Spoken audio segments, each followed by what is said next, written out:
अस्सलाम वालेकुम, this is हुमैना Basit from ocean of knowledge. तो आज हम कर रहे हैं यूनिट 12 का थ्योरम नंबर 12.1.1, यानी कि आज हम थ्योरम कर रहे हैं। थ्योरम का नाम सुनते ही स्टूडेंट्स परेशान हो जाते हैं कि पता नहीं कौन सा रॉकेट साइंस है, हालांकि ऐसी कोई बात नहीं है। स्टूडेंट्स क्या करते हैं, वो थ्योरम्स को समझे बगैर रट्टा लगा लेते हैं। जब रट्टा लगा लेते हैं तो जब पेपर्स में जाते हैं थ्योरम आता है तो वो कंफ्यूज हो जाते हैं और गलत मुलत सारा लिख देते हैं, जिसकी वजह से उनके नंबर कट जाते हैं और वो कहते हैं हाय थ्योरम याद करना बहुत मुश्किल काम है। हालांकि ऐसी कोई बात नहीं है। अगर आप थ्योरम्स को समझ के कॉन्सेप्ट क्लियर करके अच्छे तरीके से जब आपका कॉन्सेप्ट क्लियर हो जाए उसके बाद याद करो तो कभी भी आपको ना भूलें। तो आज मैं आपको थ्योरम कराने लगी हूँ। थ्योरम सबसे पहले हम इसका क्वेश्चन समझेंगे। क्वेश्चन समझ आ जाएगा तो फिर हम इसके सोल्यूशन की तरफ जाएंगे। जो स्टेटमेंट है थ्योरम की वो मैंने लिख ली है। पहले हम स्टेटमेंट को समझते हैं, उसके बाद हम इसी स्टेटमेंट से डायग्राम भी बनाएंगे और इसी स्टेटमेंट से हम सॉल्यूशन भी सारा लिखेंगे थ्योरम का। तो देखें, थ्योरम को हम पढ़ते हैं। एनी पॉइंट आपको पता है पॉइंट इसको कहते हैं, कोई भी point on the right bisector. अब राइट बाइसेक्टर बात समझने की है कि राइट बाइसेक्टर क्या होता है। मिसाल के तौर पे हमारे पास एक लाइन है, मिसाल के तौर पे कोई भी लाइन है जिसको हमने ए बी कह दी है। अब इस लाइन पे ये जो परपेंडिकुलर लाइन होगी, इस लाइन को क्या कहेंगे, इस लाइन को कहेंगे कि ये लाइन बाइसेक्टर है। ये वाली जो लाइन है ये है राइट बाइसेक्टर। बाइसेक्ट का क्या मतलब होता है, काटना। बाइसेक्टर काटने वाला। राइट बाइसेक्टर ऐसी लाइन जो एक लाइन को परपेंडिकुलरी बिल्कुल बीच में काटे, यानी कि दो बातें हो गई। ऐसी लाइन जो किसी लाइन पे परपेंडिकुलर हो और बिल्कुल दरमियान में से काटे, उस लाइन को क्या कहेंगे, वो लाइन उस लाइन सेगमेंट की, जो कि ए बी लाइन सेगमेंट है, इस लाइन सेगमेंट की वो लाइन राइट बाइसेक्टर कहलाई जाएगी। बात समझ आई। इसी तरह अब वो कह रहा है एनी पॉइंट, यानी कोई भी point on the right bisector पर। देखें, ये तो मैंने आपको समझाने के लिए कहा। अब हम क्वेश्चन के जरिए हम अपने डायग्राम बनाते हैं। Any point on the right bisector यानी कि एक हमारे पास लाइन सेगमेंट होगी, इसको हम ए बी कह दें। और any point on the right bisector यानी कि काटने वाली एक लाइन जो बिल्कुल बीच में काटती है। तो ये जा रही है, इसलिए इस तरह हम लिख लेते हैं। इसको हम एल का नाम दे देते हैं और यहाँ हम एम का नाम दे देते हैं। यानी कि एक हमारे पास लाइन है, इसको हम कहेंगे ए बी लाइन को कहेंगे लाइन सेगमेंट। और ये जो एल एम है ये हमारे पास क्या है, ये राइट बाइसेक्टर है। अब राइट बाइसेक्टर, यहाँ तो बात समझ आ गई। उसने कहा any point on the right bisector, यानी ये जो राइट बाइसेक्टर है इस पे कोई भी पॉइंट, यानी हम यहाँ ले लेते हैं कोई पॉइंट जिसको हम पी का नाम दे रहे हैं।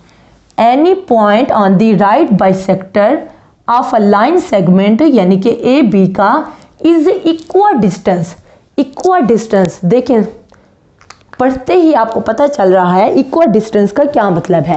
इक्वल से निकला है और डिस्टेंस से यानी फासले से। इक्वल डिस्टेंस यानी कि सेम फासला है। इक्वल डिस्टेंस है यानी सेम फासला इन दोनों का है। फ्रॉम इट्स एंड पॉइंट्स क्या है, एक एंड पॉइंट ए है और दूसरा एंड पॉइंट बी है। दो एंड पॉइंट हैं, ये लाइन सेगमेंट है ए बी, इसके दो एंड पॉइंट्स हैं, एक पॉइंट है ए और दूसरा पॉइंट एंड पॉइंट है बी। वो कह रहा है कि कोई भी पॉइंट पी राइट बाइसेक्टर पे, कोई पॉइंट पी उसका जो फासला है वो इक्वल डिस्टेंस है, यानी एंड पॉइंट से पी और ए का फासला और पी और बी का जो फासला है वो इक्वल डिस्टेंस है, वो उनका फासला सेम है। तो यहाँ देखें ये जो राइट बाइसेक्टर है वो लाइन सेगमेंट ए बी को काट रही है, तो इसको भी हम कोई नाम देंगे। तो इसको हमने सी का नाम दे दिया इस पॉइंट पे, जिस पॉइंट पे राइट बाइसेक्टर ने लाइन सेगमेंट को काटा है। ठीक है, देखें हमारी डायग्राम बन गई। डायग्राम को रट्टा लगाने की ज़रूरत नहीं थी, हमने जस्ट स्टेटमेंट से ही हमने अपनी डायग्राम बना ली। अब हम क्या करेंगे, जब हमारे पास डायग्राम बन गई, अब हम इसके सॉल्यूशन की तरफ जाएंगे। सॉल्यूशन की तरफ जाने से पहले आपको पता होना चाहिए कि सॉल्यूशन में टोटल कितनी चीज़ें होती हैं, 4 चीज़ें होती हैं। पहली चीज़ हम लिखते हैं गिवन, यानी क्वेश्चन में हमें गिवन क्या क्या है। दूसरी चीज़ में हम लिखते हैं प्रूव, हमने प्रूव क्या करना है, ठीक है ना। तीसरी चीज़ में हम लिखते हैं कि कंस्ट्रक्शन, यानी हमने कंस्ट्रक्ट क्या किया, हमने बनाया क्या। चौथी चीज़ में हम लिखते हैं प्रूफ, जिसमें हम प्रूफ करते हैं 2 टेबल बना के। ये देखें मैं आपको बताती हूँ, सबसे पहली जो हेडिंग है वो है हमारी गिवन की, ये आप याद कर लें। गिवन में हम वो कुछ लिखते हैं जो हमारे पास क्वेश्चन में स्टेटमेंट में लिखा होता है, वही हम लिखते हैं कि ये चीज़ हमें गिवन है। दूसरा पॉइंट हम लिखते हैं टू प्रूव, हमने प्रूव क्या करना है, वो भी हमें क्वेश्चन से ही पता चल जाता है कि हमने प्रूव क्या करना है।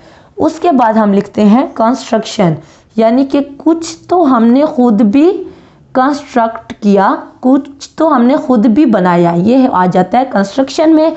चौथी चीज़ आ जाती है प्रूफ। अब प्रूफ में ये होता है कि हमारे पास हम 2 टेबल बना लेते हैं। प्रूफ में हम टेबल बना देते हैं, यहाँ लिख लेते हैं स्टेटमेंट्स और यहाँ लिख लेते हैं हम रीजंस। ठीक है, ये हमारा थ्योरम होता है। एक हमें डायग्राम बनानी होती है, उसके बाद हम गिवन में लिखना होता है, फिर टू प्रूव में, फिर कंस्ट्रक्शन में, फिर प्रूफ में हमें 2 टेबल बनानी होती हैं। एक में हम स्टेटमेंट लिखते हैं, दूसरे में रीजंस लिखते हैं।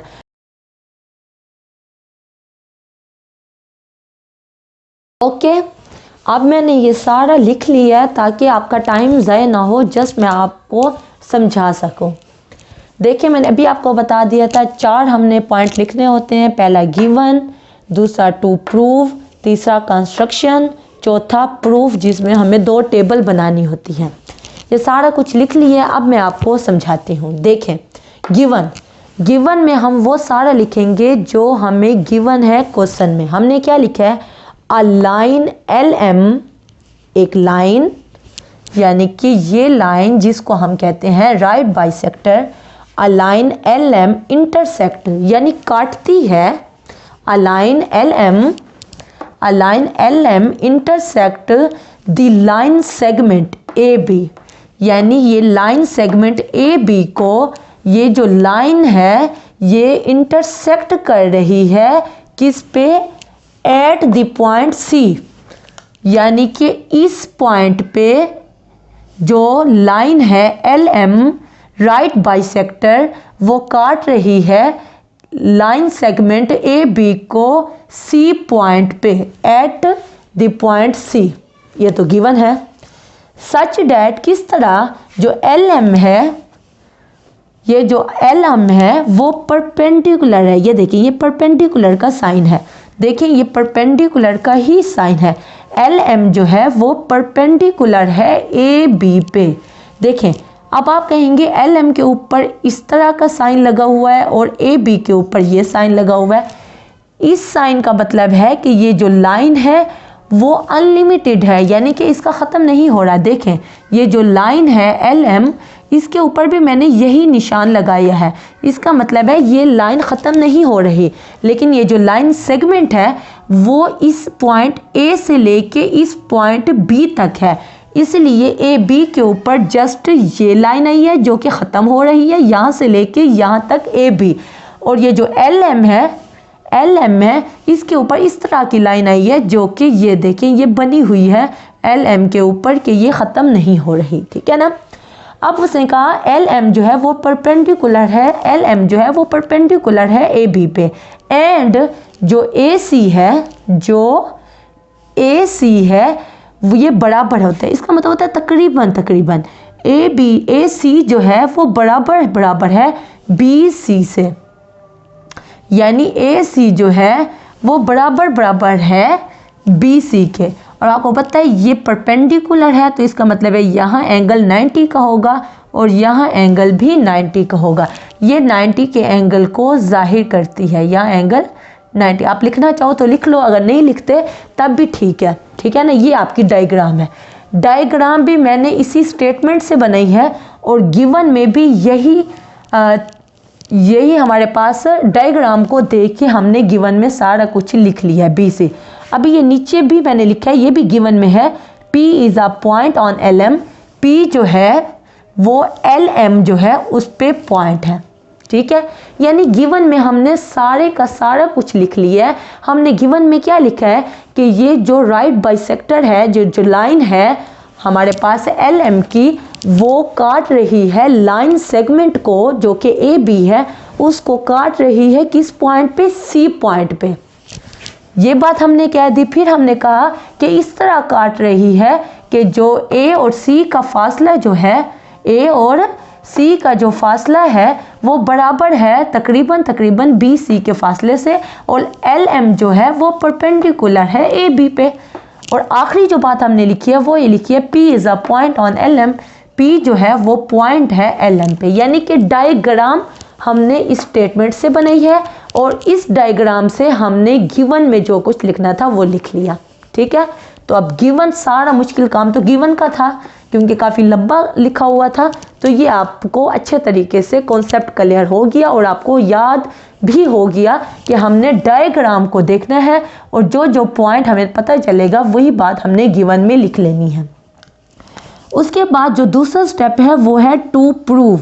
हमने प्रूव क्या करना है, ये तो हमें क्वेश्चन में ही पता चल रहा है कि उसके एंड पॉइंट का जो फासला है वो इक्वल डिस्टेंस है। एंड पॉइंट क्या है, यानी A से ये एक एंड पॉइंट है, B दूसरा एंड पॉइंट है, तो A और P का जो फासला है वो इक्वल डिस्टेंस है P और B के। तो इसका मतलब क्या है, हमने प्रूफ क्या करना है, PA का जो फासला है, PA का जो फासला है वो तकरीबन बराबर है PB का फासले से। यानी ये बात भी हमें यहीं से डायग्राम से ही पता चल गई कि PA का जो फासला है वो PB के बराबर आना चाहिए। ये हमें स्टेटमेंट पे लिखा हुआ है, is equal distance from its and point. तो टू प्रूव दूसरा स्टेप भी आपका हो गया। अब तीसरे स्टेप में क्या है, ये है तीसरा स्टेप, कंस्ट्रक्शन। हमने कंस्ट्रक्ट क्या किया है, हमने कंस्ट्रक्ट ये किया है, देखें ये जो काम है ये हमने खुद, ये जो डॉट डॉट लगाए हुए हैं ये हमने खुद किया है ना, तो ये हमारा कंस्ट्रक्शन में जाएगा। तो कंस्ट्रक्ट हमने क्या किया, हमने P और join P to the point A and B, यानी इस पॉइंट P को हमने किस से ज्वाइन किया है, A से, और किससे, B से। तो यही बात मैंने कंस्ट्रक्शन में लिख दी है, join P to the points A and B। A के साथ भी और B के साथ भी हमने पॉइंट P को ज्वाइन कर दिया, कंस्ट्रक्ट कर दिया, बना लिया है, ठीक है। उसके बाद आप देखो प्रूफ। चौथा जो स्टेप है हमारा, जो चौथा स्टेप है वो है प्रूफ। प्रूफ में हमें क्या करना पड़ता है, दो टेबल बनानी पड़ती हैं। या हम स्टेटमेंट लिखते हैं और या रीज़न देते हैं, वजह बताते हैं कि ये काम हमने क्यों किया है। देखें प्रूफ में मैंने यहाँ स्टेटमेंट और यहाँ रीज़न ऊपर लिख लिया। आप देखें इन ट्रायंगल, ये ट्रायंगल की बात है, देखें ट्रायंगल बनी हुई है, इन ट्रायंगल ACP यानी कि ये वाली ट्रायंगल, सही बात है ट्रायंगल ही है ना। अगर इसको ख़त्म कर दो, देखें ये एक ट्रायंगल बन रही है ACP, ये वाली जो ट्रायंगल है वो कह रहा है BCP। वैसे तो ये पूरी एक ट्रायंगल है, 1 2 3, लेकिन अगर ये दरमियान में करो तो देखें एक ट्रायंगल ये वाली बन रही है और एक ट्रायंगल ये वाली बन रही है। उसने कहा है कि इन दो ट्रायंगल में जो AC है वो बराबर है BC के। देखें और इसमें रीज़न हमने क्या लिखा है, गिवन। ये हमने गिवन में ही लिखा है कि जो AC है वो BC के बराबर है तकरीबन। तो इसलिए हमने रीज़न क्या लिखा है, गिवन। क्योंकि गिवन में ये जो गिवन है हमारे पास, इसमें हम लिख चुके हैं कि AC और BC बराबर हैं। तो यही बात हमने जब लिखी तो फिर हमने रीज़न क्या दिया कि ये गिवन है। उसके बाद हमने क्या कहा, ये है एंगल ACP। ये देखें, ये जो C है ना, C जो दरमियान वाला है, एंगल जो हम देख रहे हैं ये एंगल की अलामत है। ये जो एंगल हम देख रहे हैं ये दरमियान वाली वैल्यू का देख रहे हैं, A या P का नहीं देख रहे हैं, हम किसका देख रहे हैं, C का। वो कह रहे हैं जो एंगल ACP है, यानी कि जो C का एंगल है, यानी कि ACP, यानी इस ट्रायंगल में ये जो C का एंगल है वो क्या है, बराबर है BCP के। यानी कि एंगल, फिर एंगल की बात हो रही है, वो B या P का एंगल नहीं कह रहा, वो C का एंगल कह रहा है। जो बीच वाला होता है उसके एंगल की बात होती है, यानी कि BCP। वो क्या कह रहा है, इस ट्रायंगल में ACP में जो एंगल C है वो बराबर है इस ट्रायंगल में BCP में इस एंगल के। यानी कि वो ये कह रहा है कि यहाँ जो C एंगल है इस ट्रायंगल में वो बराबर है इस ट्रायंगल के C से। जाहिर बात है C एक ही पॉइंट है तो दोनों के एंगल बराबर होंगे। यहाँ भी C का एंगल जो है वो 90 है इस ट्रायंगल में, और इस ट्रायंगल में भी जो C का एंगल है वो 90 है, यहाँ भी एंगल 90 है। तो यही कह रहा है कि दोनों ट्रायंगल में जो C का एंगल है वो क्या है, वो बराबर है। और फिर इसकी रीज़न क्या दी है, गिवन PC जो है, ये गिवन है कि जो PC है वो परपेंडिकुलर है AB से। गिवन है कि PC परपेंडिकुलर है AB पे। जैसे LM ये LM हमने कहा था गिवन में कि वो AB से परपेंडिकुलर है, इसी तरह P और C ये जो पॉइंट है, क्योंकि P और C इसी LM पे पॉइंट है ना, अगर LM AB के परपेंडिकुलर है तो P से लेके C तक जो है PC भी तो परपेंडिकुलर है AB पे, इसलिए उसने कहा given PC perpendicular AB so that each angle at C is equal to 90 degree. जाहिर बात है अब ये जो पॉइंट है, ये जो लाइन है ये परपेंडिकुलर है इस लाइन सेगमेंट पे, तो यहाँ दोनों का एंगल जो होगा वो 90 होगा, इसलिए वो कह रहा है C का एंगल क्या है, वो 90 डिग्री है। ठीक है, रीज़न में हमने ये कह दिया।